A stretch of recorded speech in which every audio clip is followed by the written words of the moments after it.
नमस्कार, आप देख रहे हैं आपका अपना चैनल भिवानी हलचल खबरों के संग में मैं हूं मनोज कुमार। आइए डालते नजर आज के समाचारों पर।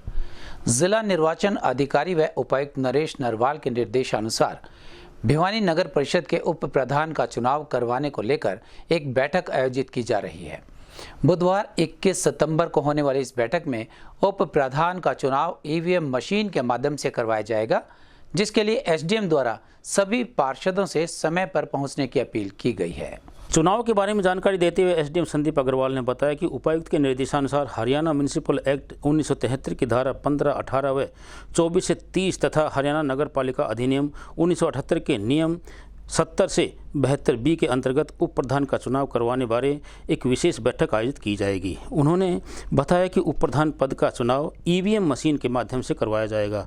बैठक लघु सचिवालय स्थित डीआरडी सभागार में बुधवार 21 सितंबर को प्रातः 11 बजे आयोजित की जाएगी। एसडीएम ने सभी पार्षदों से अनुरोध किया है कि वे निर्धारित समय व स्थान पर पहुँचकर विशेष बैठक में भाग लें। नगर परिषद भिवानी के उप प्रधान पद के चुनाव के लिए 21 सितंबर बुधवार सुबह 11 बजे डीआरडी हॉल में विशेष बैठक का आयोजन किया गया है, जिसमें सभी पार्षद व प्रधान को नोटिस सर्व कर दिया गया है कि वह इस विशेष बैठक में भाग लें और उप प्रधान पद के लिए चुनाव प्रक्रिया में सहयोग करें और इसमें भाग लें।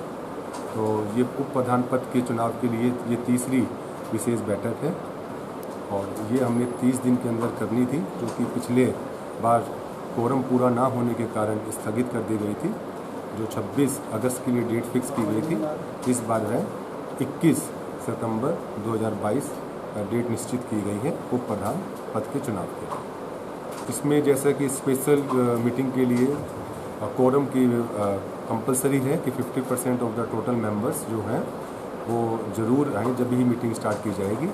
कोरम पूरा ना होने की अवस्था में ये मीटिंग फिर से स्थगित हो जाएगी। भिवानी के एक निजी विश्राम गृह में नई दिल्ली के Max Super Speciality Hospital Shalimar Bagh की ओर से ऑर्थोपेडिक्स एवं जॉइंट रिप्लेसमेंट की ओपीडी लॉन्च की गई।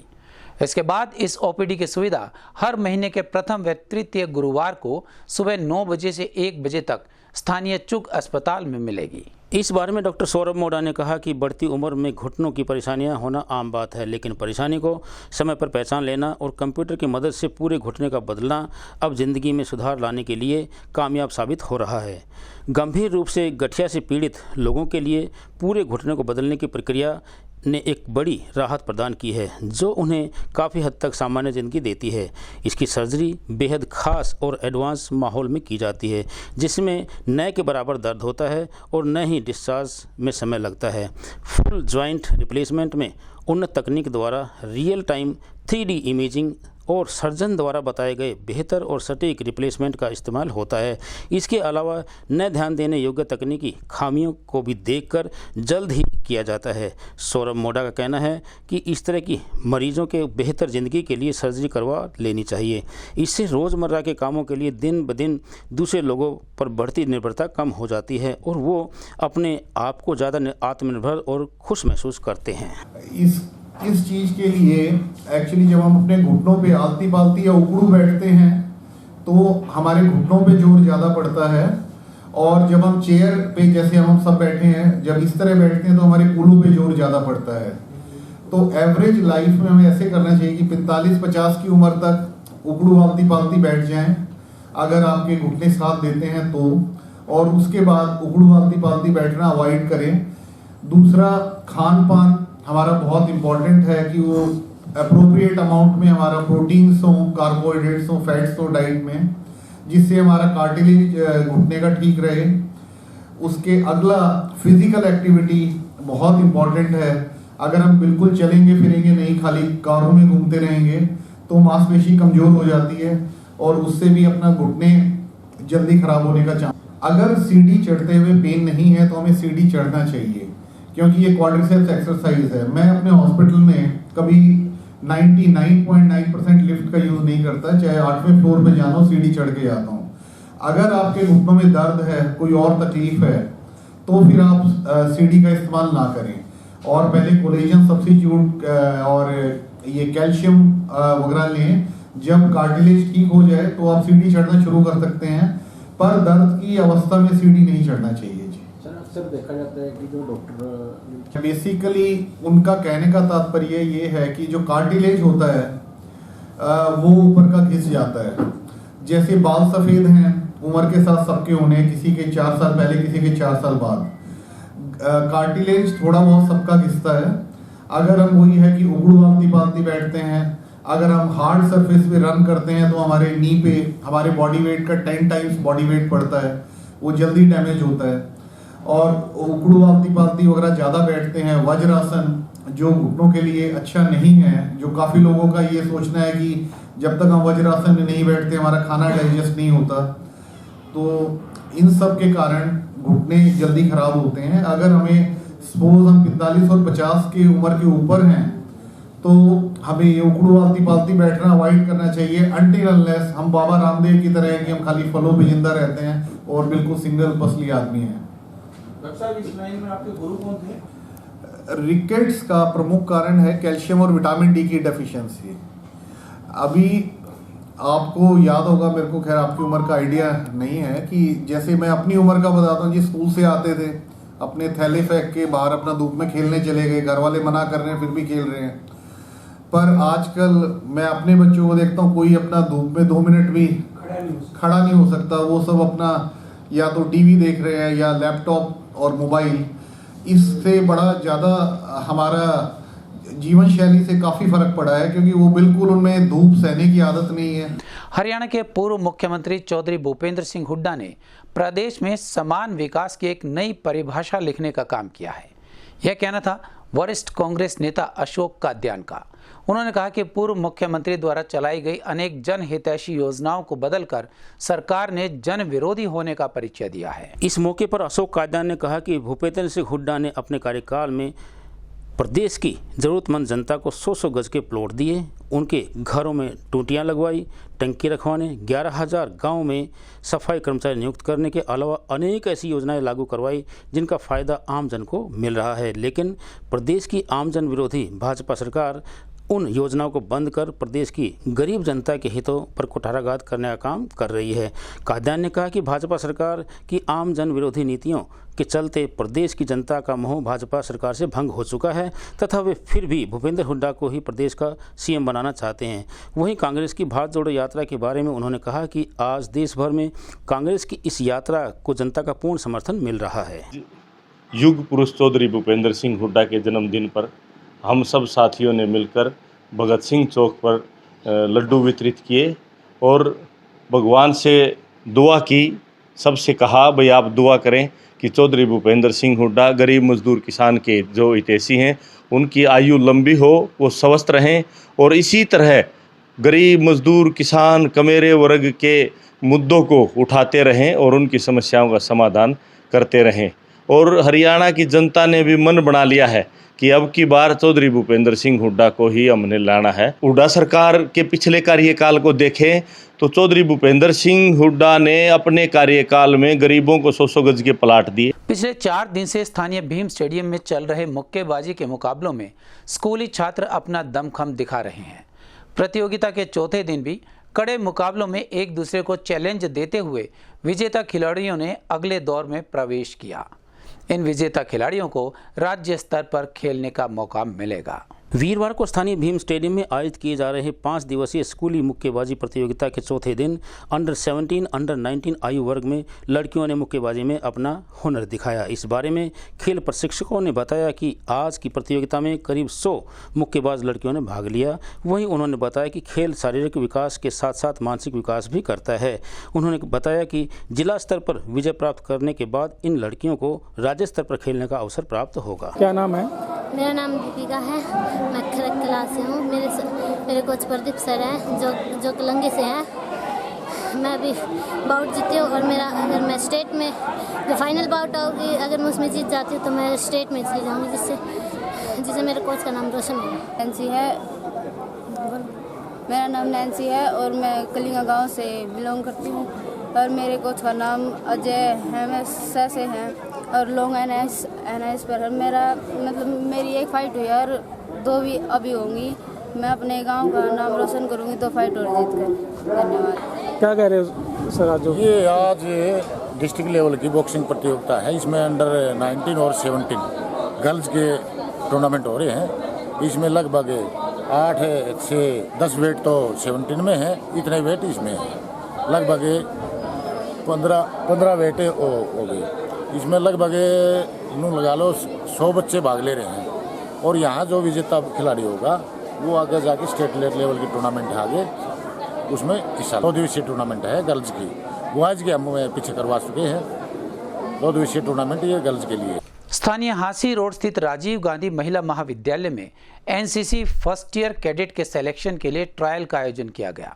इस ट्रायल में सैकड़ों की संख्या में छात्राओं ने भाग लिया और अगले राउंड के लिए क्वालिफाई किया। फाइनल सिलेक्शन रिटन टेस्ट के बाद होगा। गौरतलब है कि राजीव गांधी महिला महाविद्यालय कोऑर्डिनेटर व केयर टेकर एनसीसी नविता ने बताया कि राजीव गांधी महिला महाविद्यालय में प्रथम वर्ष के छात्राओं के एनसीसी ट्रेनिंग के लिए ट्रायल का आयोजन किया गया, जिसमें लड़कियों का फिजिकल स्टेमिना चेक करने के लिए विभिन्न प्रकार की प्रतियोगिताओं का आयोजन करवाया गया। उन्होंने बताया कि महाविद्यालय में कुल 106 कैडेट्स के लिए सीट रिजर्व हैं, जिसमें से 34 सीटों का चयन फर्स्ट ईयर की छात्राओं के लिए है। आज जो छात्राएं इस टेस्ट में पास होंगे उन छात्राओं का चयन अगले राउंड के लिए होगा। उसके बाद उनका रिटन टेस्ट होगा और उसके बाद छात्राओं का फाइनल सिलेक्शन एनसीसी के यूनिट के लिए किया जाएगा। मेरा नाम नविता, मैं केयर टेकर एनसीसी। आज राजीव गांधी महिला महाविद्यालय में एनसीसी फर्स्ट ईयर के लिए कैडेट्स का सिलेक्शन किया जा रहा है, जिसमें आज हमने उनका फिजिकल स्टेमिना चेक किया है। टोटल हमारे पास 106 वैकेंसीज 106 कैडेट्स की वैकेंसीज हैं, जिसमें से फर्स्ट ईयर में सिर्फ 34 स्टूडेंट्स का सिलेक्शन किया जाता है। आज बच्चों का फिजिकल टेस्ट हुआ है, उसके बाद अब उनका जो बच्चे फिजिकल क्वालिफाई करेंगे उसके बाद अब उनका रिटर्न होगा और उसके बाद फिर फाइनल सिलेक्शन किया जाएगा 34 में। अपनी विभिन्न मांगों को लेकर सीबीएलयू में इंसो छात्र संगठन ने प्रदर्शन किया। इन छात्रों का कहना था कि उन्होंने अपनी मांगों को लेकर 9 सूत्रीय मांग पत्र सौंपा था, जिसमें से अधिकतर मांगें अभी तक पूरी नहीं हो पाई हैं।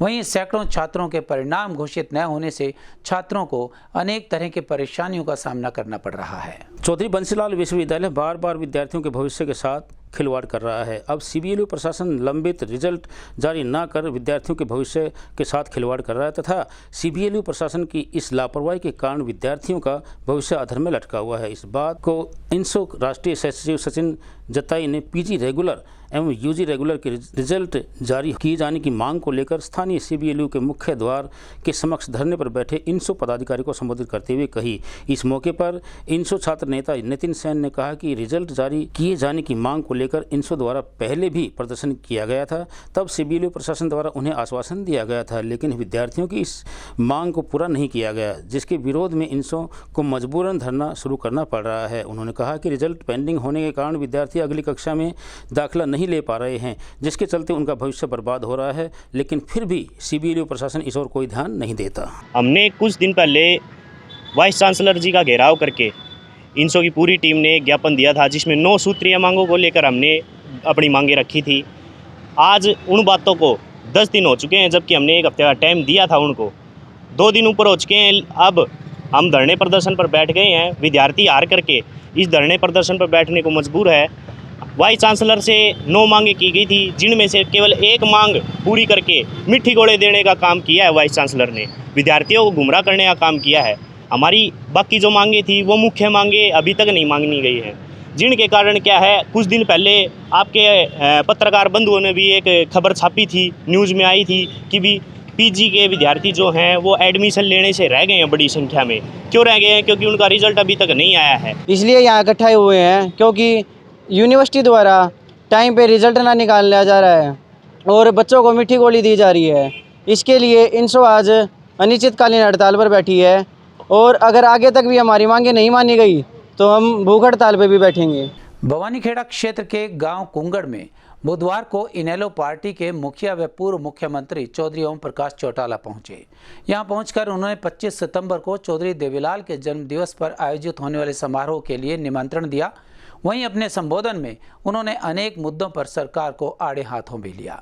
ग्रामीण संबोधन में चौधरी ओम प्रकाश चौटाला ने मौजूदा पार्टी की जन घोषणाओं की कार्यप्रणाली पर कटाक्ष करते हुए कहा कि उनके कार्यकाल में जो नौकरी उन्होंने युवाओं को दी थी उनका षड्यंत्र रच मौजूदा सरकार ने उन्हें जेल भेजने का कार्य किया। यदि भविष्य में इनेलो की सरकार बनी तो वह युवाओं को रोजगार देंगे, बच्चों को मुफ्त शिक्षा प्रदान की जाएगी और जो मौजूदा सरकार ने बुढ़ापा पेंशन बंद कर दी है उसे ब्याज सहित फिर से लागू करने और पेंशन बढ़ाने का कार्य करेंगे। इसके अलावा बिजली, पानी सहित खाद, बीज की भी कोई किल्लत नहीं रहने दी जाएगी। उन्होंने कहा कि इनेलो कार्यकाल में युवाओं को नौकरी देने में उन्हें 10 साल की सजा हुई भी वह अपनी सरकार के सत्ता में आने पर बेरोजगार को नौकरी देंगे, फिर उन्हें चाहे फांसी ही क्यों न हो जाए। हमारे राज्य में आपकी बिजली पानी की किल्लत नहीं हो, बीज और खाद के लिए आपको लाइन में नहीं लगना पड़ेगा। जिन बूढ़ों की पेंशन काटी गई उनकी पेंशन का पैसा नए ब्याज के उनके घर भिजवाएंगे, वृद्धावस्था पेंशन और बढ़ाएंगे, महिलाओं की अलग से पेंशन मिलेगी। जमीन की तरफ किसी को आंख उठा करके नहीं देखते, मजबूरी में आकर वोट चाहे कहीं भी दिया, हम उसमें वोट की राजनीति का दखल नहीं मानेंगे। मौसम विभाग की जानकारी के अनुसार 16 सितंबर तक भिवानी जिले में हल्की से मध्यम स्तर की बरसात हो सकती है। कृषि वैज्ञानिक डॉक्टर देवीलाल के अनुसार किसानों को सलाह दी जाती है कि बदलते मौसम में अपनी फसलों का विशेष ध्यान रखें, वह किसी भी प्रकार की दवा का छिड़काव न करें। मौसम विभाग के कृषि वैज्ञानिक डॉक्टर देवीलाल ने बताया कि मौसम में बदलाव के चलते 17 सितंबर तक जिले में हल्की व मध्यम बरसात होने की संभावना है। वहीं उन्होंने किसान भाइयों को सलाह दी कि वे अपनी फसलों में बरसात के बाद ही नलाई करके दवा का छिड़काव करें और पानी भी बाद में ही लगाएं। किसान भाइयों से बताना चाहता हूँ कि पिछले दिनों जो हमारी लगातार एडवाइजरी आ रही थी उसमें हमने बताया था कि अभी मौसम में बदलाव होने की संभावना है, लेकिन वर्षा की संभावना नहीं है। और अभी जो आने वाले 2 दिन हैं, कल और परसों तक हल्की से मध्यम बारिश जो है वो कुछ स्थानों पर होने की संभावना है। उसके बाद तापमान में बढ़ोतरी होने की संभावना है। इस अगले 5 दिनों के दौरान जो अधिकतम तापमान है वो 36 से 40 डिग्री तक पहुंच सकता है और न्यूनतम तापमान है वो भी उसमें भी बढ़ोतरी होने की संभावना है, वो 22 से 24 डिग्री सेल्सियस के बीच रहने की संभावना बनी हुई है। इस दौरान जो हवा की गति है वो 12 से 18 किलोमीटर प्रति घंटे की रफ्तार से चलने की संभावना है। तो किसान भाइयों से यही निवेदन है कि आज और कल 2 दिन अपने जो खेत के कार्य हैं जैसे स्प्रे है या कोई सिंचाई है उनको आप रोक सकते हो, लेकिन उसके बाद मौसम के साफ़ होने की और शुष्क रहने की संभावना है। उसके बाद आप अपने स्प्रे का कार्य है या कोई पानी सिंचाई का कार्य आप कर सकते हो। तो किसान भाइयों से यही निवेदन है। तो डॉक्टर साहब ये तापमान में बढ़ोतरी का कारण क्या है? क्योंकि इस टाइम मौसम ठंडा होना चाहिए लेकिन तापमान बढ़ रहा है। तापमान में बढ़ोतरी जो है वो पिछले मतलब कम से कम 15-20 दिनों से बारिश जो है वो नहीं हुई है और ये जो तापमान में बढ़ोतरी की वजह भी है और आगे आने वाले टाइम में मौसम में बदलाव भी हो सकता है, क्योंकि ये जो तापमान बढ़ रहा है तो इसके बाद में मौसम में परिवर्तन होने की संभावना रहती है। तो आने वाले टाइम में मौसम में बदलाव और हो सकता है बारिश भी हो। हमारे संग में बस इतना ही। अगले के लिए देखते रहेगा आपका अपना चैनल भिवानी हलचल।